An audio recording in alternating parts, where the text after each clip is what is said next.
Break news. ఏపీలో మరో terror group పట్టుబడింది. విజయవాడలో పాకిస్తాన్ హ్యాండళ్లతో సంబంధాలున్న ముగ్గురిని సిఐ విభాగం అధికారులు అదుపులోకి తీసుకున్నారు. పాకిస్తాన్ హ్యాండళ్లతో సంబంధాలు ఏర్పరచుకొని సామాజిక మాధ్యమాల ద్వారా ఉగ్రవాద కార్యకలాపాలకు పాల్పడుతున్నట్లుగా గుర్తించారు.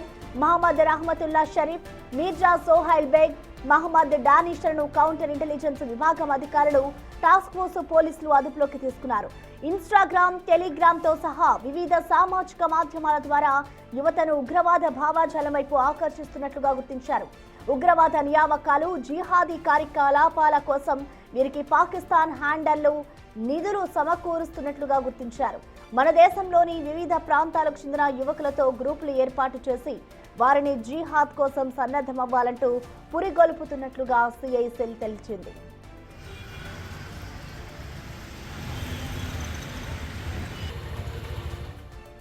ఈ కేసులో హైదరాబాద్, బీహార్ కు చెందిన ఇద్దరు కీ రోల్ గా ఉన్నట్లుగా పోలీసులు గుర్తించారు. అయితే హైదరాబాద్ కు చెందిన సైదా బేగం, బీహార్ కు చెందిన షద్మాన్ దిల్షాలతో కలిసి పనిచేయాలని ముగ్గురు నిందితులకు హ్యాండ్లర్ అల్ హకీం హుకూర్ సూచించినట్లుగా గుర్తించారు. విజయవాడ టెర్రర్ లింక్స్ అరెస్టు తర్వాత హైదరాబాద్ కు చెందిన సైదా బేగం కోసం పోలీసులు ప్రస్తుతం గాలిస్తున్నారు.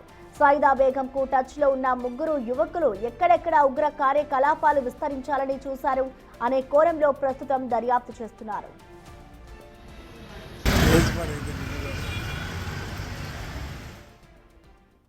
ఇక దీనికి సంబంధించిన మరింత సమాచారాన్ని మా ప్రతినిధి శివ అందిస్తారు. శివ, కృష్ణాదేవి మొత్తం మీద చూసుకుంటే ఆంధ్రప్రదేశ్ లో ఉగ్రవాద కార్యకలాపాలకి మరోసారి కేంద్రమైందంటే అవుననే సమాధానం ఉంది. గతంలో ఏదైతే దాదాపుగా మావోయిస్టులకు సంబంధించి పదుల సంఖ్యలో విజయవాడలో షెల్టర్ జోన్ ఎంట్రీ చేస్తున్నారు. ఇప్పుడు ఆ ఘటన మరొకముందే తాజాగా విజయవాడకు సంబంధించి కూడా అనేక మంది విజయవాడ ప్రాంతంలో భవానీపురం ఏరియాలో షెల్టర్ జోన్ ఏర్పాటు చేసుకొని పాకిస్తాన్ కి సంబంధించిన వ్యక్తులతో కార్యకలాపాలు కొనసాగిస్తూ సోషల్ మీడియాలో ఇష్టానుసారంగా పోస్టులు పెడుతున్న పరిస్థితి కనిపిస్తా ఉంది. ఒకరు బిర్యానీ సెంటర్ నిర్వాహకుడుగా, మరొకరు ర్యాపిడో నిర్వాహకుడుగా, మరొకరు వారికి సహాయకుడుగా, బైక్ మెకానిక్ గా ఉంటూ విజయవాడలో తలదాచుకున్న పరిస్థితి కనిపిస్తా ఉంది. రహంతుల్లాతో పాటుగా మరొక ఇద్దరిని నిన్న విజయవాడ పోలీసులు అదుపులో తీసుకున్న పరిస్థితి కనిపిస్తా ఉంది. వారి వద్ద నుంచి పూర్తి స్థాయిలో వివరాలు రాబట్టే ప్రయత్నం చేస్తున్నారు. ఇవాళ రేపట్లో పోలీసులు మీడియా సమావేశం ఏర్పాటు చేసి పూర్తి స్థాయిలో వివరాలు వెల్లడించే అవకాశం కనిపిస్తుంది. అయితే విజయవాడ ఆంధ్రప్రదేశ్ కు సంబంధించి కార్యకలాపాలు కొనసాగించేందుకు పాకిస్తాన్ లోని జిహాద్ కోసం పనిచేసేందుకు ఇన్స్టాగ్రామ్, సోషల్ మీడియాలో పోస్ట్ పెడుతున్న పరిస్థితి కనిపిస్తాం. నిన్న పోలీసులు అరెస్ట్ చేస్తున్న సమయంలో కూడా మీరు సోషల్ మీడియాలో పోస్ట్ పెడుతున్నారని అరెస్ట్ చేయడానికి వచ్చారని చెప్పి ప్రశ్నించినట్లు కూడా తెలుస్తోంది. ముఖ్యంగా హైదరాబాద్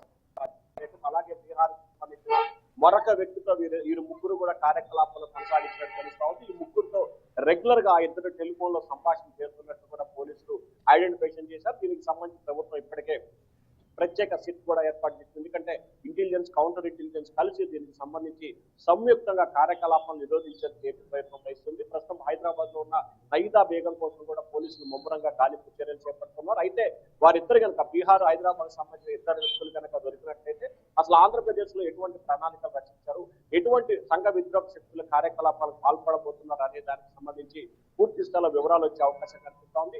పూర్తి స్థాయిలో పాకిస్తాన్ కి సంబంధించి జిహాద్కి అనుగుణంగా పనిచేయడానికి వచ్చారా, లేకపోతే ఆంధ్రప్రదేశ్ లో ఏదైనా విధ్వంసం సృష్టించేందుకు వచ్చారా అనే కోణంలో కూడా పోలీసులు విచారణ చేపడుతున్నారు. దాదాపుగా 6-7 నెలల కాలంగా కూడా వీరు ఆంధ్రప్రదేశ్ లో విజయవాడలో తలదాచుకొని తమ కార్యకలాపాలను కొనసాగిస్తున్నట్లు పోలీసులు ప్రాథమికంగా గుర్తించారు. అయితే వీరు వెనక ఉన్న వ్యక్తుల కోసం పోలీసులు అయితే గాలింపు చర్యలు చేపడుతున్నట్టు తెలుస్తోంది. వారిని అదుపులో తీసుకుని విచారించారు కాబట్టి మిగిలిన ఇద్దరు బీహార్, హైదరాబాద్ సంబంధించిన ఇద్దరు వ్యక్తులు ఎక్కడున్నారు, వారి కోసం కూడా ప్రత్యేకంగా విజయవాడ నుంచి ప్రత్యేక బృందాలు వెళ్ళాయి. వారి కోసం అదుపులో తీసుకునేందుకు ప్రయత్నాలు అయితే కొనసాగుతున్నాయి. ముఖ్యంగా ఒక్కసారిగా విజయవాడలో ముగ్గురు తీవ్రవాద కార్యకలాపాలు పాల్పడుతున్న వ్యక్తులను అదుపులో తీసుకోవడంతో ఒక్కసారిగా హైయర్ అయిన పరిస్థితి కనిపిస్తాం. దీనికి సంబంధించి ఇంటెలిజెన్స్, కౌంటర్ ఇంటెలిజెన్స్ పూర్తి స్థాయిలో అప్రమత్తమైన పరిస్థితి కనిపిస్తా ఉంది.